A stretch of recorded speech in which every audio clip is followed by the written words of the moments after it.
Om Ajnanatimirandasya Jnananjanashkalakaya Chakshurunmilitam Yena Tasmai Shri Gurave Namaha Nama Om Vishnupadaya Krishna Pristhaya Bhutale Shrimate Bhakti Vedanta Swami Iti Namine Namaste Saraswati Deve Gauravani Pracharine Nirvishesha Shunyavadi Paschatya Deshatarine Vancha Kalpatarubhyascha Kripa Sindhubhya एव च पतितानां पावनेभ्यो वैष्णवेभ्यो नमो नमः। जय श्री कृष्ण चैतन्य प्रभु नित्यानंद श्री अद्वैत गदाधार श्रीवासादि गौर भक्त वृंद। हरे कृष्णा कृष्ण कृष्णा हरे हरे हरे राम राम राम हरे हरे। हरे Krishna. So I'm grateful to be here with all of you today, and we'll continue our discussion on the broad topic of how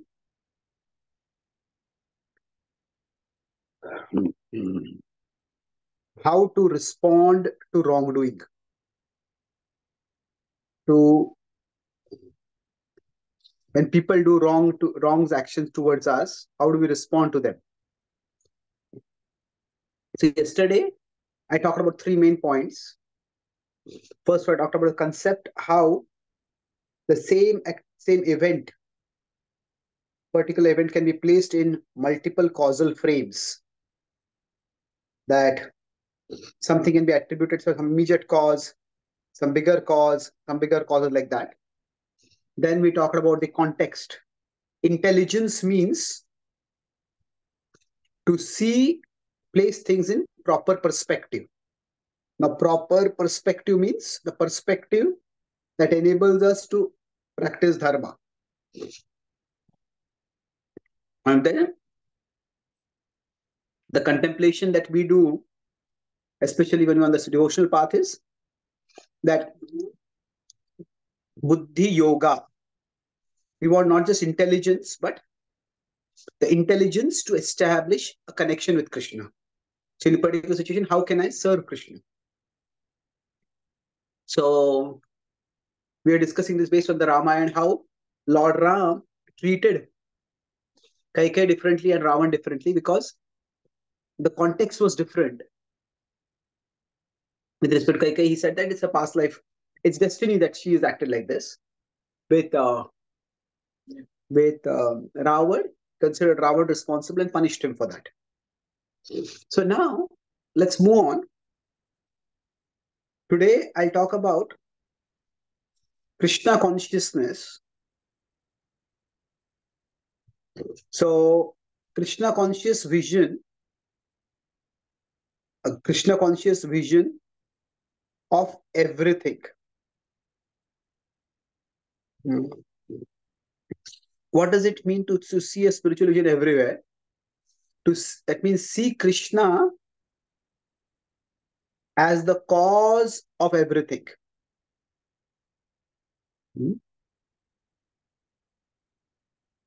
Or you can put it, let's put it another way to make it symmetrical. See everything as caused by Krishna. And the other means see everything as an opportunity to serve Krishna.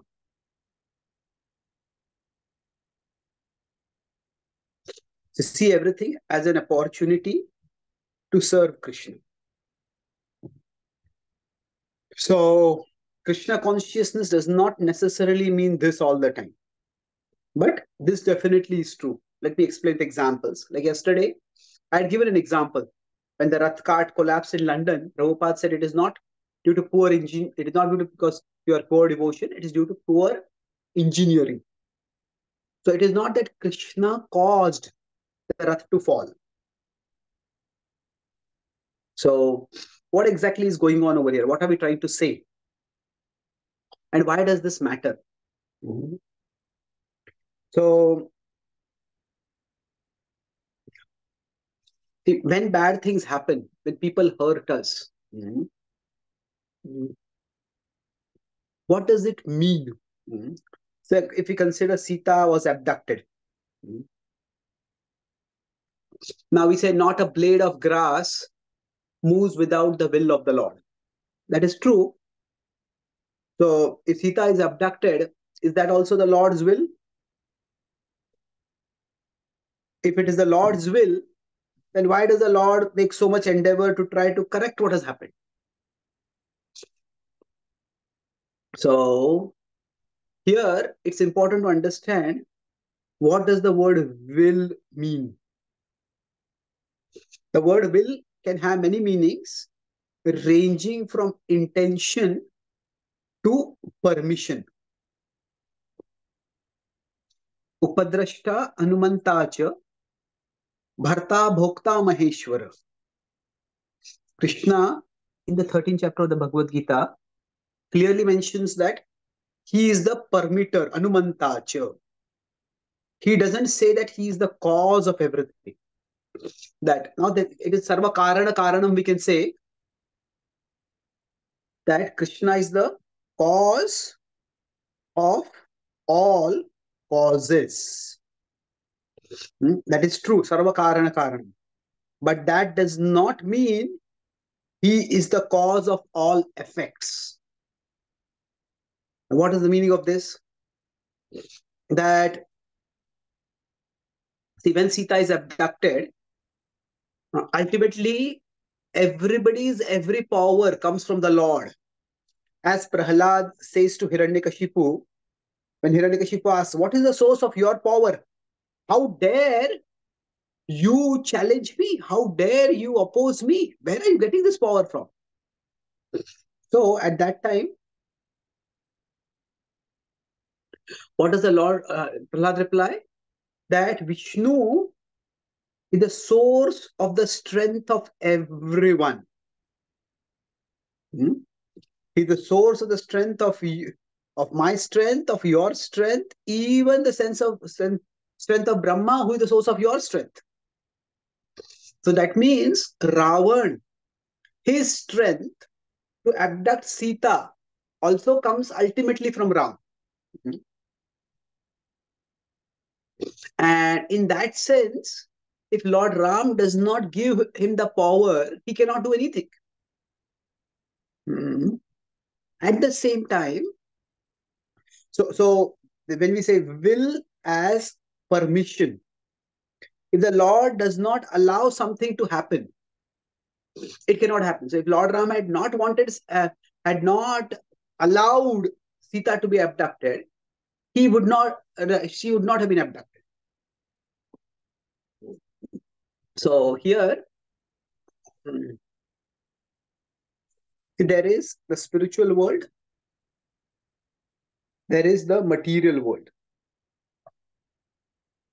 Now, in the spiritual world, there is the Lord. Say, let's consider Ram over here. And then Ram descends to this world as an avatar. Now, the Lord as Ram is omnipotent. Now, within Leela, he's not always manifesting his omnipotence. Just like Krishna in the Damodar Leela. He manifests his omnipotence initially by not letting the rope tie him, no matter how much Yashodama tries it. And then he lets himself be tied, but then he can't untie the rope. But then, so when he's not letting the rope tie him, he's showing his omnipotence. Omnipotence means his capacity to do anything. Potency is power. Omni is all. All power means the capacity to do anything. So he's showing his omnipotence there. When suddenly he stops showing his omnipotence, and then again He starts showing his omnipotence when it's a small child, but he drags a mortar, which is itself quite heavy, and he drags the mortar so forcefully that a giant tree comes down. So basically, what we are talking about here is that when the Lord may choose sometimes to manifest his omnipotence and sometimes not manifest. But when we are talking about things happening in our lives, so the Lord may not always manifest his omnipotence. In fact, most of the times in the material world, the Lord does not manifest his omnipotence. Sometimes he does. So from the perspective of not Leela, but Tattva, the Tattva and Leela. Now, Tattva is the philosophical truth. The Leela is the pastime. Leela, omnipotence, is sometimes manifested.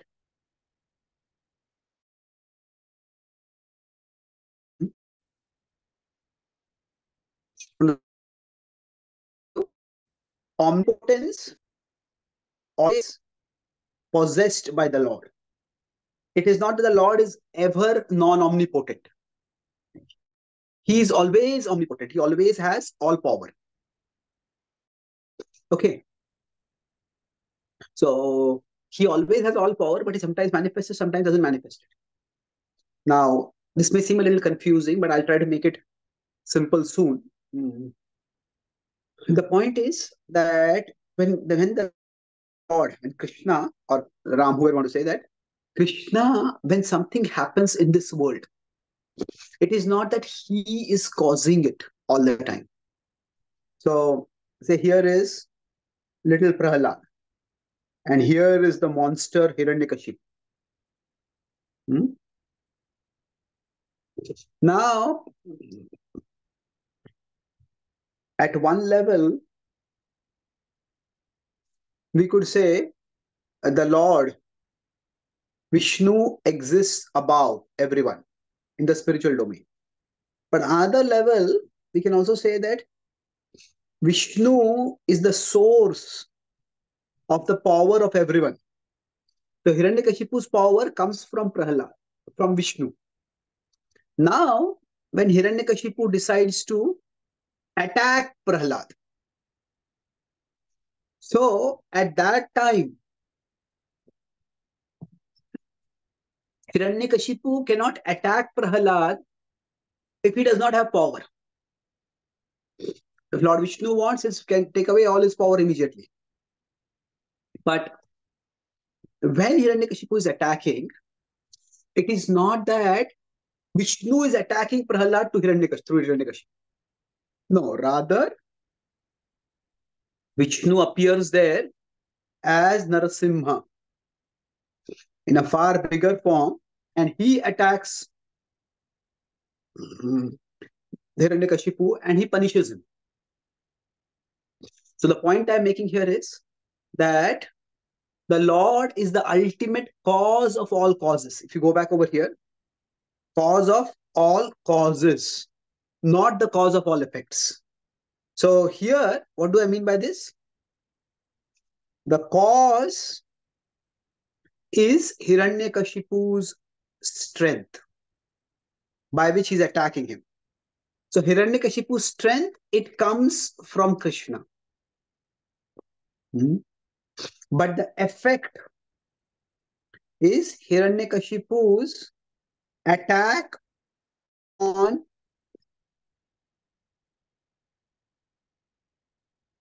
Prahlad. This is not coming from Krishna. It comes from Hiranyakashipu himself. It is his free will. It depends on him how he uses his free will. So, it is not that Vishnu or Krishna or Narasimhadev is attacking Prahlad through Hiranyakashipu and then he's protecting him.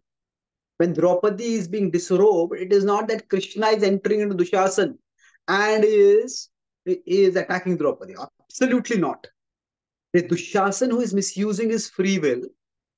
And now Dushasan cannot misuse his free will if Krishna does not give him strength.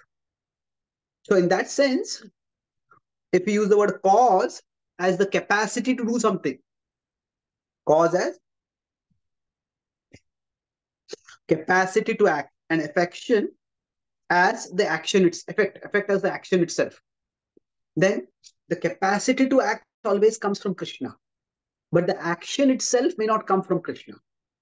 The standard example that is given in the Vedanta Sutra and other places is that if we consider the rain and vegetation, so the rain is the cause of all causes, in the sense that without rain, there's no vegetation. But the specific seeds that are there in the ground, that will be the cause of all effects. That means what vegetation grows where. So Krishna's will is like the rain. Krishna's will is like the rain, and our free will is like the seeds. So why is all this important? That when bad things happen to us, when Sita is abducted, Sita does not think, oh, you know, I am the consort of Ram. How did Ram let me be abducted like this? She does not blame Ram. When bad things happen to us, it's so easy for us to blame God. Why did God not protect me? Why did God not stop this? But Sita does not do that. She maintains her faith in Ram. And she sees that Ram will come and protect me. Ram will come and rescue me. Ram will come and his love for me will become manifest for me. Even if right now I cannot perceive his presence and his love directly. So if we are to maintain our faith, we don't see Krishna as the cause of everything all the time. We see Krishna as everything is an opportunity for service. And that is ultimately arranged by Krishna. And ultimately arranged by Krishna. So that means that sometimes some bad people may do some bad things, like Dushyasan did something terrible, but that was an opportunity for Draupadi to surrender to Krishna, surrender and take shelter, and thereby demonstrate to the world the glory of her devotion. While that is true, that does not mean that Draupadi or what she is doing is in any way, or what was done to her was Krishna, was willed, was desired, was intended by Krishna. Let me give two examples of from our practical life now, why this could be a problem. So, what could be a problem? To see Krishna as the cause of everything. This can actually affect our Krishna consciousness negatively, because that is not always true also. So, for example, I was in Europe, and one European couple came to meet me, and the Mataji looked very, very sad. And then they told that they had 4 miscarriages. So it's terribly distressing to hear that. And then she said that she was a Western Mataji. She had said that before she had been introduced to Bhakti, she had an abortion. That's not uncommon in the Western world. Even in India, it's not uncommon nowadays. And she said she heard in some class by some devotee that, if you kill a baby that Krishna has sent you through abortion, Krishna will never let you have any babies. So she was saying, how long will I keep having miscarriages like this? When will Krishna end this punishment? Will he never end? So I told her, first of all, no, Krishna is not a person who extracts punishments like that. Whoever said this, I haven't seen any Shastric Praman like that if you commit an abortion, you will not have a child. There are so many thousands and thousands of people who have done that, unfortunately, tragically, and they do have children. So these kind of categorical statements are themselves highly questionable. But more importantly, whenever something is happening like this, we have to look at the immediate cause, not the ultimate cause immediately. Like I said, look for the drushta explanation before the adrushta explanation. So when there is a miscarriage, the adrushta means the non-visible explanation is it is a reaction to abortion. Is that possible? Maybe, but that is the drushta explanation is there any biological cause? Is there any biological factor at all? So I asked her husband, and he said, yes, there are some issues, and we are trying to get some treatment for it. So I said that don't see Krishna as the cause of this. Now we say, isn't Krishna ultimately controlling biology also? Maya Dakshina Prakriti. Yes, of course, that is true. But it is not that Krishna is personally or intentionally orchestrating everything that is happening at the material level with a particular, everything as a particular reaction to a particular action. There's a principle of karma, and karma is a principle of, it works at a material level. And the judge decides that some action should have some reaction. That is not that the judge has a personal agenda against a particular criminal. No. So the point is, we need to look at the biological factor. So if I am giving a class and say right now the Zoom connection goes off, should I start thinking, maybe Krishna doesn't want me to give a class because Krishna thinks I'm not qualified. Like say, I couldn't come to Calgary. Now should I think that, because I'm so sinful, so I got a reaction. The reaction was that my leg got injured. And if I'm so sinful, then that means I'm not qualified to speak about Krishna. So let me not speak about Krishna. So is Krishna saying, first of all, when that particular thing happened, is it that Krishna is sending, first of all, if I slipped and fell, this common sense explanation we would look at, was there some water? Was I inattentive? Did I not notice the water? How did I slip and fall? There is no need to raise everything to the level of Krishna and then bring Krishna into everything. You say, but isn't that Krishna consciousness? No, I'll talk about what Krishna consciousness is later. That, say, one devotee was telling me, today I have learned that I should chant attentively. Okay, how did you learn that lesson? Say, I did not chant attentively in the morning today. And when I was going for office, my car broke down. So I was worried about my work in the chanting time, so I couldn't chant. And I reached also late, so my work became even problematic. So Krishna punished me by making my car break down. Really? Then I asked him that, did your car have any problems? He said, yeah, actually, I've not taken it to a mechanic for a long time. I was so busy. Okay, there is the cause. So is Krishna a vengeful God waiting to catch it? Hey, you did that wrong. I'm going to punish you now. See, is actually a loving God, not a punishing God.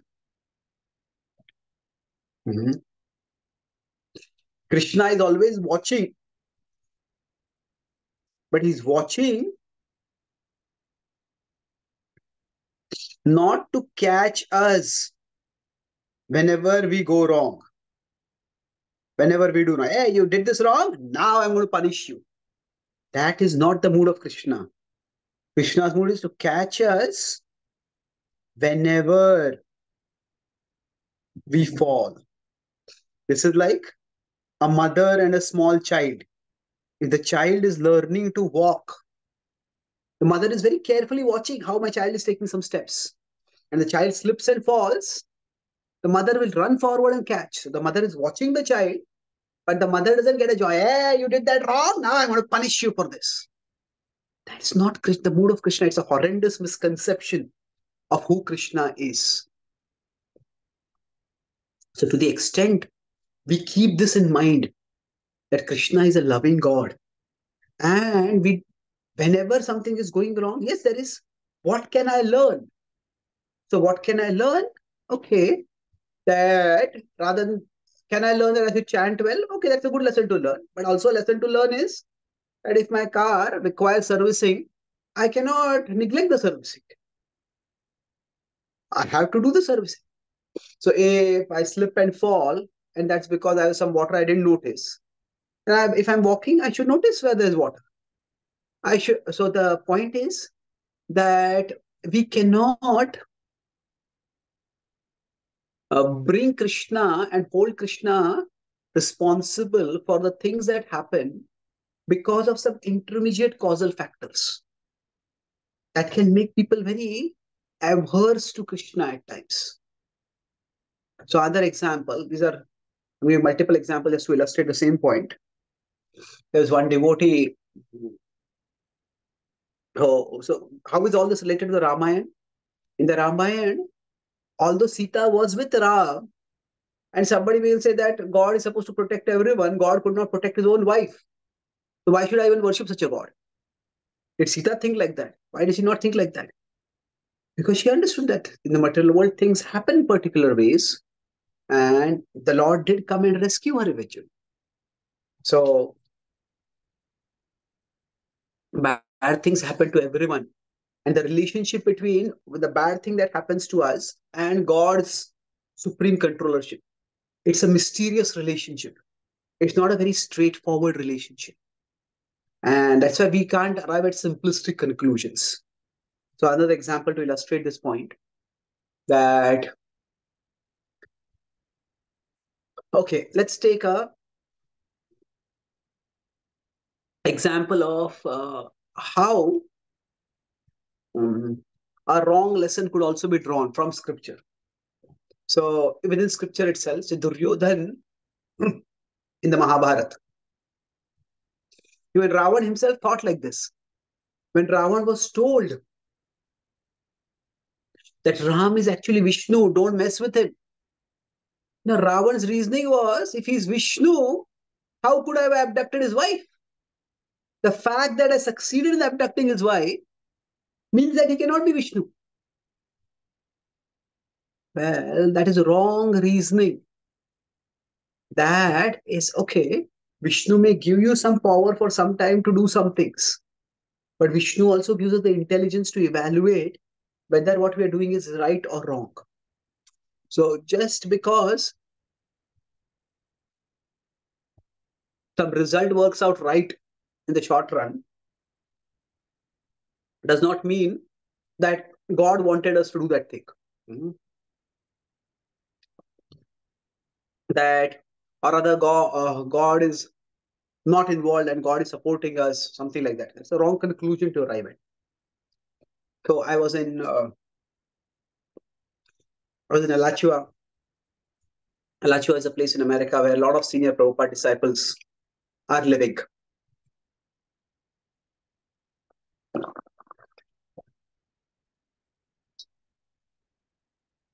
So I met one devotee over there. He said, I took a break from Bhakti for almost 25 years. And then, of course, the last 15 years he had been practicing. Before that, for 15 years he had been practicing. So I asked him what happened. So he said that when he was there in the temple, he was living full time. Then after Prabhupada departed, he decided to move out of the temple. Then he got married. And he got married to a woman who was not a devotee. And she was sometimes interested in bhakti, sometimes not interested in bhakti. And she was a little emotionally disturbed. And then one day he came back home, and to his horror, he found that his wife had taken her life. It's completely shattered. Immediately called 911 and everything, but it was too late. And then he called the devotee in the temple where he had been regularly connected. He said, "This has happened." Now, that particular temple leader, he had been in touch with him, and that temple leader told him that no, she was just a distraction in your bhakti, and Krishna has removed that distraction now. See this as Krishna removing the distraction so that you can focus on your bhakti. And the devotee even said that when Narad Muni was a small boy, at that time his mother was very attached to him, and so Narad Muni was able to pursue spiritual growth. But when a snake bit her and she passed away, at that time Narad Muni started focusing on spiritual growth, and he left his home. So see it like that. Now he told me that he said he became so disgusted. He was already distressed. He became disgusted. He says, "Don't you people have any humanity? I don't want to have anything with a group like you." So the devotee who told him might have been well intentioned. But there's a serious problem, many problems, first of all. First is that there is a big difference between an accident where somebody dies because of something like a snake bite and somebody taking their own lives. Now, when somebody commits suicide, there is always the survivor's guilt. And, could I have done anything to stop this person from taking this extreme step? And especially if one is a life partner and that relationship is often emotionally charged relationship. Or worse still, the survivor's guilted. Did I do anything that pushed this person over the edge? So to equate a death by accident with a death by suicide, and then to try to extract, the Krishna has made this arrangement. This is a horrifying misapplication of Krishna conscious philosophy. It is at that particular time the soul has departed from the world. Now, how can that soul, whatever be the circumstances, the soul has departed? How can that soul's journey be facilitated? How can the person who is traumatized by that, how can that person be supported? That is what should be important. So we don't see, now did Krishna cause that person to commit suicide? Obviously not. Krishna never tells anyone to commit suicide. If a person decides to end their life, it is that person who is doing it.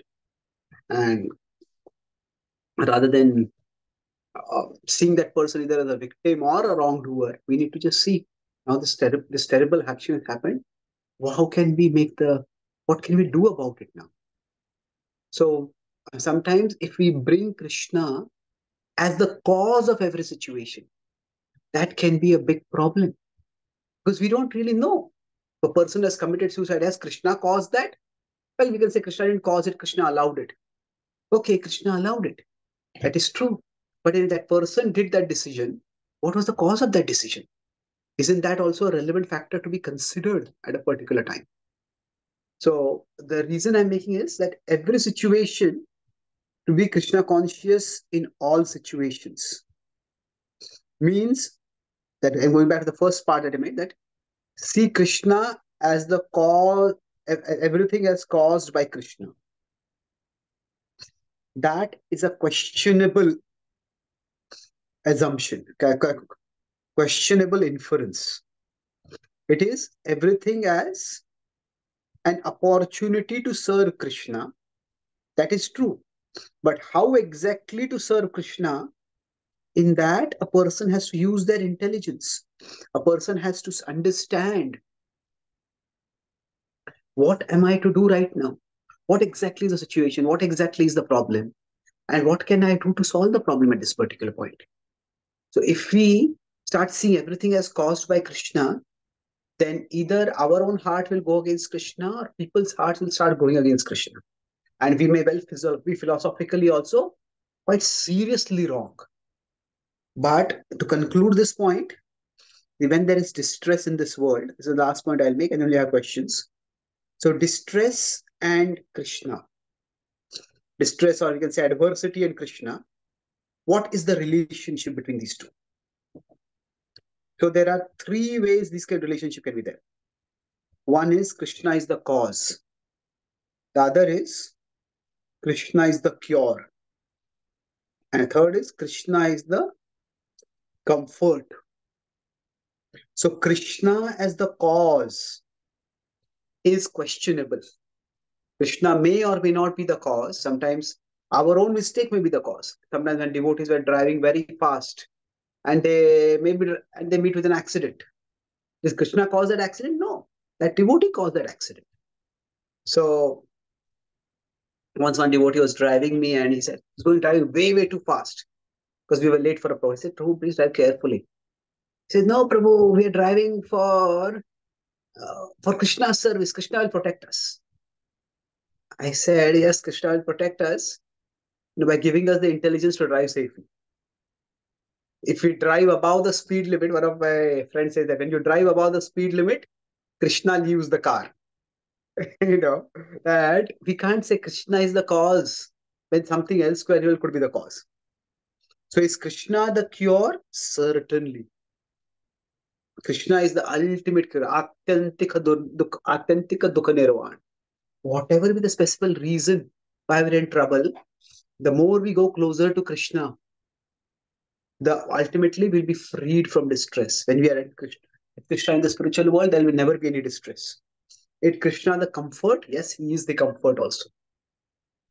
Now, so when we are in trouble, we can remember Krishna, we can chant Krishna's names, we'll get some comfort, we can hear some bhajans, kirtans, we'll get some comfort. We'll get that comfort always? Maybe, maybe not. It may not be always, but it will be there. So the point is that we need to see Krishna consciousness means ultimately Krishna is the cure, but Krishna may not always be the cause. And is Krishna the comfort? Well, sometimes yes, Krishna is the comfort. Sometimes we may offer the practical things also. When somebody is in distress, somebody lost a loved one, you go and chant Hare Krishna, you'll feel better. Okay, that may be true. But if they need some help, okay, we have to perform the last rites, we have to do this, we have to do that. At that time, we can offer service to them, and our service will be the way we connect with them with Krishna. So we see that's why the focus is on see everything as an opportunity to serve Krishna. Not necessarily that everything is caused by Krishna. So why a particular thing happens may be very difficult to know. But that in every situation we can serve Krishna, that is an eternal truth. And we focus on that truth and thereby we grow in our lives. So I'll summarize what I discussed today. I discussed three main points. The key point was relationship between Krishna and distress in the world. So the first point I discussed is that Krishna is the cause of all causes, not the cause of all effects. This is the cloud is the cause of all vegetation, but the cloud is not the cause of the specific vegetation, the rains, not the cloud or rains, you can say, the cause of all vegetation, but not the specific vegetation that grows at a particular place. So when we say nothing happens without Krishna's will, so Krishna's will, that word can range from intention, that Krishna wanted something to happen. It could also mean Krishna's permission, that Krishna let something happen, even if he didn't want it to happen. And then the second point is that whenever we are looking for cause of something, that we look for immediate causes, not necessarily the ultimate cause immediately. And now don't ascribe everything to the ultimate cause. The focus is ultimately nothing would happen without Krishna. We focus on how I can serve Krishna in this situation. That is what should be our focus. And that's where everything is an opportunity to serve Krishna. Now, is that opportunity personally directly arranged by Krishna, or is Krishna expert enough to use somebody's misuse of free will to create that opportunity? That depends. I think it's an opportunity to serve Krishna. So now, how exactly we see serve Krishna? That's up to, we have to use our intelligence, buddhi yoga. So Krishna and distress. When you're talking about this, we don't necessarily assume that Krishna is the cause of the distress. We understand that Krishna is ultimately the cure for all distress, and that's why we take shelter of Krishna. And immediately amid distress, can Krishna be a comfort? Yes, he can be, but that can be done by giving the holy name, by giving some practical service, by just being there to offer emotional support. There are many ways. So if our focus is on serving, then we will be able to best understand how to function in particular situations. Thank you very much. Hare Krishna. Are there any questions or comments?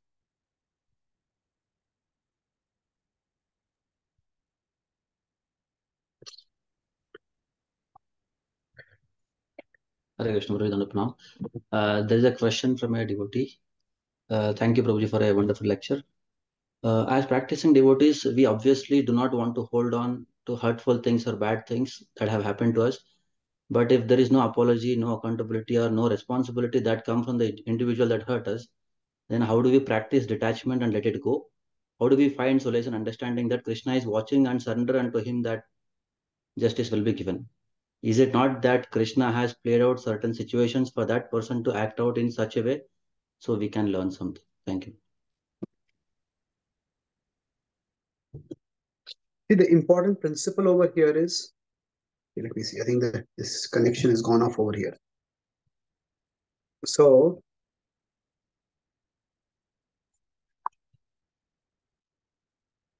if we are focusing on, if that person is like, say, I am here, this person is here, Krishna is above us all. So now if this person has hurt us, now what do we do? Now, that depends on how best we can serve Krishna. So if that person is not ready to take responsibility or change, then we have to decide, how do I move forward? Basically, for us, we first appreciate that every situation is an opportunity for us. We appreciate that every situation is an opportunity where we can have an opportunity to say that I met Krishna in this situation. MET. M means mitigate. E is emigrate. And T is tolerate. So all three options are there, but they are within the purview of service to Krishna. So when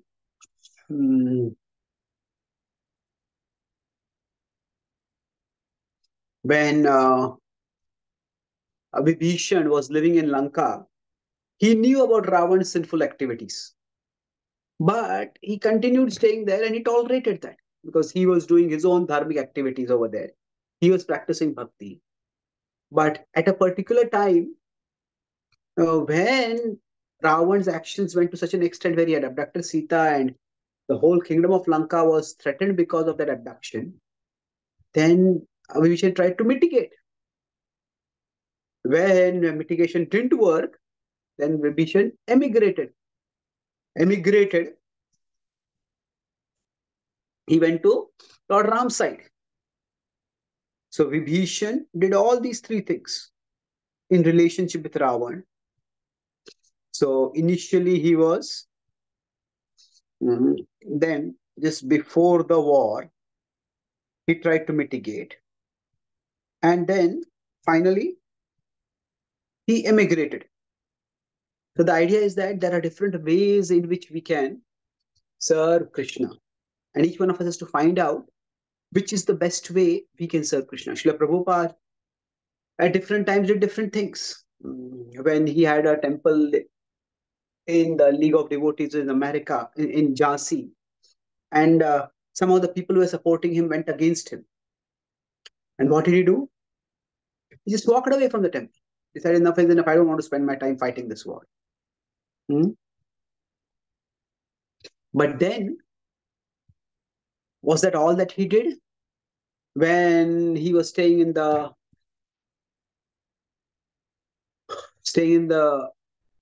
house of, say, Sumati, no, of the house of Gopal Agarwal and Sally Agarwal in Butler, Pennsylvania, he couldn't, in the same fridge in which he was there, he was keeping his boga, there he had meat. He tolerated. She apologized to Swamiji, we have only one fridge, we can't do much. But then think nothing about it. Tolerated it.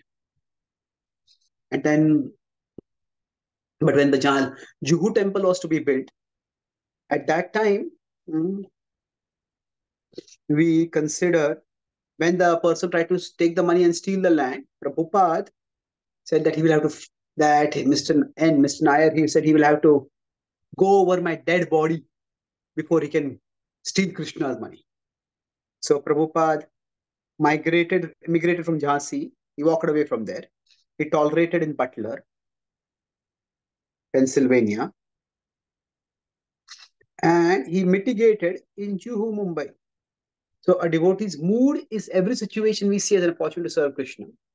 And then we decide how best we can serve Krishna in that particular situation. So we don't see Prabhupada thinking too much in his life that, oh, this must be my past karma, this must be my past karma, but focusing on how can I serve Krishna in this situation. So when his, if you can look at it in Prabhupada's dealings with his family also, if you want to see for that matter. Prabhupada with, if you consider Prabhupada with his family. So initially, they were not supportive of his bhakti, but Prabhupada in his Grihastha life, he worked very hard, Grihastha phase, he worked very hard. They were not interested in, they were pious people. His wife was pious, but they were not really interested in the missionary kind of preaching bhakti that he wanted to do. Prabhupada said, okay. Prabhupada tolerated it and continued his own preaching. But then when he found that eventually they were not at all interested in bhakti, as he was beyond 50, he felt that he had done his immigration, then he took sannyas. He just decided that enough is enough. He emigrated from there. But then later on, when ISKCON had been well established, and his son came to meet him, and he said, we are in big financial trouble. Prabhupada offered some support. As an acharya, he made some arrangements so that his family could be supported. But then unfortunately, what happened was his family, after Prabhupada departed, they did a court case against ISKCON. They're saying that everything that belonged to Prabhupada was actually their property, because it was owned by Prabhupada. And they tried to claim everything for Prabhupada. But then the devotees had to fight a case against them. So basically, we have to use our intelligence to see how best we can serve Krishna and not get too caught in the specific cause of something. Is it by caste karma? Is it because of Krishna? Okay, however this has happened, the cause is not as important as, okay, what can I do right now? How can I move ahead? Just like sometimes, many times when in medical field, people use a particular, say that this is a particular disease. Now, they may not know a particular, when you say flu, it can have many different causes, or even a set of symptoms are called a particular disease. Now, is it caused by this particular thing, that particular thing? We focus on the cure. To whatever extent we understand the cause, we understand the cause, but we focus on the cure. Like cancer, there's a whole genre of diseases where we don't know the cause, but to whatever extent we know the cure, we work on the cure. The same way, don't fixate too much on the cause. Yeah, so another question over there. Cause, learn if possible, but the cure is the primary focus. So that's the point over here. Now there's a question is, how does karma work if Krishna is the cause of all causes? Well, karma is a principle governing the world like gravity. So if I take this pen and I drop the pen is going to fall. Is this pen falling because of Krishna or is it falling because of gravity? Well, both. Gravity wouldn't exist because in spite of Krishna. Gravity wouldn't exist independent of Krishna. And just because I am a devotee of Krishna doesn't mean I can say that gravity should not act on me. No, gravity will still act. So a devotee does not deliberately defy karma, thinking that because now I'm a devotee, I shouldn't care for karma. Karma is a material principle governing the world, and that material principle is under Krishna's jurisdiction. So when it says that bhakti frees us from karma, that means a devotee is no longer within the material jurisdiction primarily. But that does not mean material factors don't affect a devotee. That just means that a devotee's consciousness is also fixed on Krishna, that a devotee's consciousness won't be swerved by those material factors. It's like we can't be naive and simplistic. If a devotee jumps off a 50-story building, can the devotee say, oh, gravity should not act on me because I'm devoted to Krishna, because I'm chanting Hare Krishna? Well, if you're really intelligent enough to chant Hare Krishna, then be intelligent enough to not step off that building also. Isn't it? So like that, if we are really intelligent, we'll be intelligent enough to practice bhakti and we'll be intelligent enough to avoid bad karma also. And if we can find out some immediate cause for a problem, we fix that problem. We don't artificially think that Krishna is bhakti or Krishna and karma. How do they work? If I am here, say, what is the relationship between the two of them? The relationship is, if I am here, I am in the material world where it is the domain of karma. But Krishna is the meta circle that contains all the circles. So Krishna can intervene when he wants to. It's like, say, if you are working in a company, person is in a team in a company. But that person is also the son of the owner of the company. So now, then, can the owner of the company intervene if that person gets into trouble with the team lead? It's possible. But if the person is responsible, that person will actually function within the team. Okay, this is a team lead. This is what I'm expected to do. I'll do it. So like that, a devotee functions harmoniously wherever the devotee is. A devotee doesn't demand that Krishna artificially intervene and protect us. Okay. Any other questions? There is a question from a devotee. Lord Rama wanted to keep small things small, and for family harmony left for Vanvas. Arjuna also wanted to keep it small, and for family harmony was not willing to fight. But Krishna suggested otherwise. So how to understand these two situations differently? The situations are different because the offender was one time. Kaikai did a one-time offense and she regretted and repented and reformed. Duryodhan was not a person who had in any way repented or reformed. Duryodhan's wrongdoings were only increasing more and more and more. And if Arjuna had not fought against Duryodhan, all that Duryodhan would have done is, he would not have let the Pandavas live in peace. He would have attacked everyone who has supported the Pandavas. Arjuna's not fighting would not have prevented the war. So even if he had called off the war, even if say he could have got Bhima to stop fighting the war, to stop fighting, which is very unlikely. But even if he had supposed got Bhima to stop fighting, would Arjuna have forgotten, or would Duryodhana have forgotten all the people who had allied with the Pandavas? Hmm. Would, like now there's a war going on between America and America and Russia. Let's say Ukraine, Russia, but it's all Ukraine won't be able to fight unless America is supporting it. To say tomorrow there is a peace. So if one side just unilaterally decides to stop the war, is it that the other side is going to forget who all supported them? And if that one side is like Duryodhan, Duryodhan will remember and torment and destroy everyone who supported his opposites. And eventually Arjuna will regret that, oh, because I didn't fight, all those who supported me had to suffer.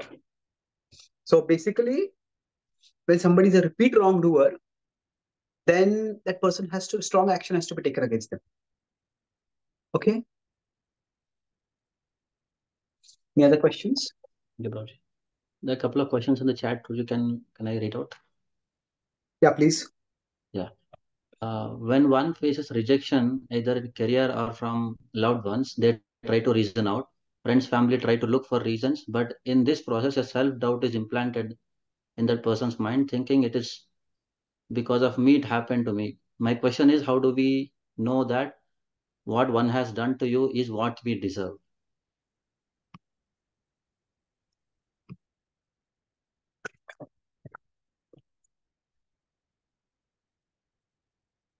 I don't think we need to get into this whole zone of what we deserve. The fact is that in life, bad things happen to everyone. For some people, more bad things happen. Some people, maybe less bad things happen. Then we can say that for all of us here, we are in America or Canada, it's for the bad things are happening that are not as bad as say what is happening to somebody in Israel or in Gaza or in Ukraine or maybe the war zones. But that does not mean that whatever is happening bad, there's no bad thing happening in Russia, America, or you, Canada, or wherever else. The fact is that bad things happen to everyone. And rather than thinking that I'm getting only what I deserve, we don't want to be karma conscious. We want to be Krishna conscious. And maybe karma consciousness is a part of Krishna consciousness, but it's only a part. It's not the whole thing. So this is Krishna consciousness. Within that, we can be karma conscious. That's one factor to consider. But the most important thing is to actually be Krishna conscious. That means, okay, whatever has happened, okay, maybe somebody betrayed me, maybe I made a mess of things. Whatever has happened, still Krishna is in charge. Krishna will guide me. Let me focus on serving Krishna. And if I focus on that, things will work out in due course. But that should be our primary focus. That let me try to serve Krishna. Let me focus on the service of Krishna. So we need to know that Krishna never abandons us. Now, if Krishna had wanted to abandon us, why would Krishna get us this far? We all have achieved some things in our life, whatever it is. Even actually, the world is such a dangerous place. Even survival itself is an achievement, whatever be the age of each one of us. There are so many people who die before they get to our age also. So even survival is an achievement at one level. So if we have achieved some things, that means that we have survived, we have achieved something. That means that we have worked, we have done some work, we have done some things right, and God has also worked for us. So God has not brought us this far to abandon us now. We focus more on, okay, what is the door that Krishna is opening for me? How can I serve Krishna in this situation? What resources do I have? And from there we move forward. We need this Buddhi Yoga I talked about. No? At one level, it gives us some air to breathe. Sometimes we feel so suffocated and crushed by life that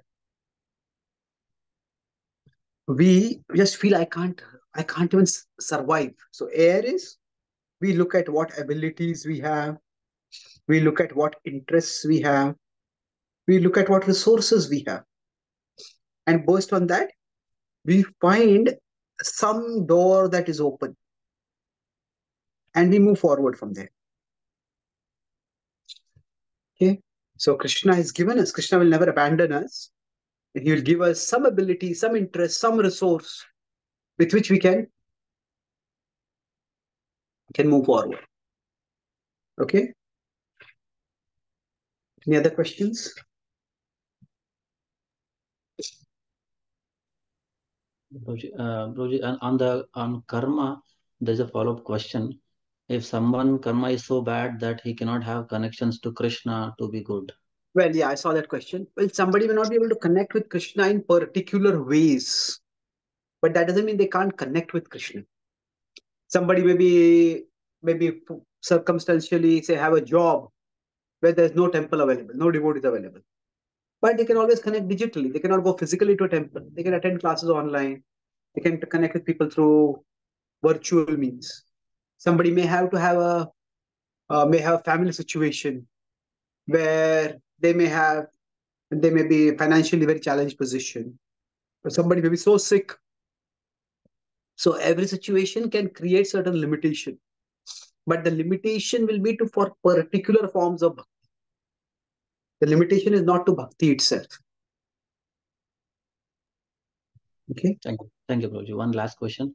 Rama is worshipped for killing Ravan for the abduction of Sita, but a man will be jailed for doing the same. The question is not clear. What does it mean? Uh, I think they're basically saying that it is a crime to kill someone, like because right now if someone Okay, kills, okay, okay, okay, okay. yeah, So Ram is the martial guardian of society. Ram is like the king. Just like when the police shoot a criminal, when the army kills an aggressor, that's not considered a crime. That's considered glorious. So we should not take the law in our own hands if we are ordinary citizens. So that we cannot replicate the exact thing that the Lord did. The principles we learn. In the Bhagavad Gita tells Arjuna to fight. Now, does that mean that every one of us have to fight today to follow the Bhagavad Gita? No. We don't. At least we don't have to fight a physical war. We have to fight an inner war against anartha. That's fair enough. But the principle is that the specifics don't apply necessarily, but the principle applies. The principle is that we do our duty, we do our dharma in a mood of service to the Lord. So the application will vary according to time, place, circumstance. The scriptures, they have, what we can call as to study the scripture, there is something called a ladder of abstraction. That means there are specifics given in scripture and there are universals. And then there are specifics that apply today. So this is like a ladder. So we go up this ladder, we understand the universal principle, and then we come down the ladder and we look at how that principle applies today. So, for example, Prabhupada does this when in the scriptures, there's a description of yajna being performed. So Prabhupada says yajna is like tax in today's world. So the idea of tax is different, yajna is different, but it's a correlation. So Prabhupada takes a principle that we belong to a larger whole and we have to contribute to the larger whole because we're taking certain things from that whole. So we have to look at the specific principles. Prabhupada, for example, In the 15th chapter of the Bhagavad Gita, it is said that Natad bhasete suryo na shashanko na pavaka. So there the list that is given, the spiritual world is not illuminated by sun, moon, or fire. Now Prabhupada used those three and he also adds electricity over it. Now somebody may say electricity is not mentioned over there. So why is Prabhupada adding electricity? See, Prabhupada is going from the specific to the universal. Universal is that the spiritual world is self-luminous. It is not dependent on any external source for light. So now in today's world, what are the external sources of light that people are familiar with? So one of them is electricity. So Prabhupada is translating the specifics from that level to the specifics at our level. So the specifics are not to be replicated, but the universal principles are to be understood, and then we apply the specifics in our life. Okay. So thank you very much. Sri Ramachandra Bhagwan ki jai. Srila Prabhupada ki jai. Gaur Bhakta Vrinda ki jai. Jai Gaur Premanande. Hare Krishna. Thank you, Prabhuji. We would like to thank you on behalf of ISKCON Calgary Temple and all the devotees present. Somehow we could not get your personal association, but we really look forward and pray for your health and to be able to associate with you in hopefully next year.